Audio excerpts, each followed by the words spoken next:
Bowling Green, how many plays they ran? 113? Yeah, 113 plays. What's the first thing that jumps out in your mind when you think about that? Just the pace that they move at. It's kind of similar to Arizona State's pace, just running guys out there and just running play. As soon as they get down, then, all their O-linemen, everybody's back at the ball and they're running again. But the thing for us, we just have to kind of slow the game down and not let that pace get to us mentally, because then if it gets to us mentally, then that's where all the big plays start to happen. How do you slow it down so you don't your mind isn't racing and the communication falters? Just reading your keys and being able to communicate as a defense as a whole. That's definitely something that's big for us.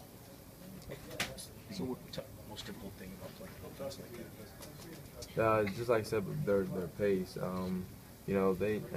Plus they do a lot of things. With their receivers, they get the ball out on the edges, and the receivers are reading your depth and your leverage. So definitely, they do a lot of things that can potentially hurt us.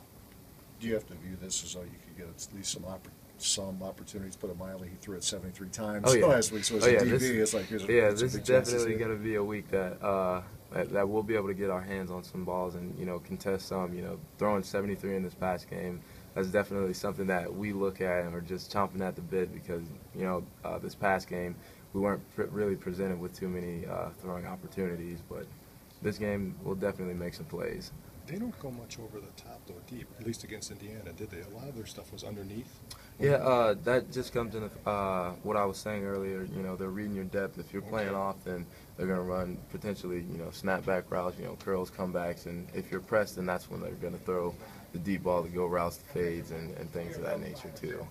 So they're just pretty much reading what you're doing, and that's how they're taught. Darius, it's early to have a bye two games into a season, but was there some benefit from it? You've been around a little bit, but for some of the younger guys, maybe especially, just to take a step back and say, okay, here's where this team is, and here's where you need to go. It's definitely something that's beneficial, just to see, how you're doing so far and where you're at, and progressing from there. So, this past bye week, we got a jump start on Bowling Green, just to see what they do, and getting some of the younger guys, incorporated, and actually, see that this is how a season goes, and things of that nature. What are some of the things you can do in practice to prepare for an offense like this?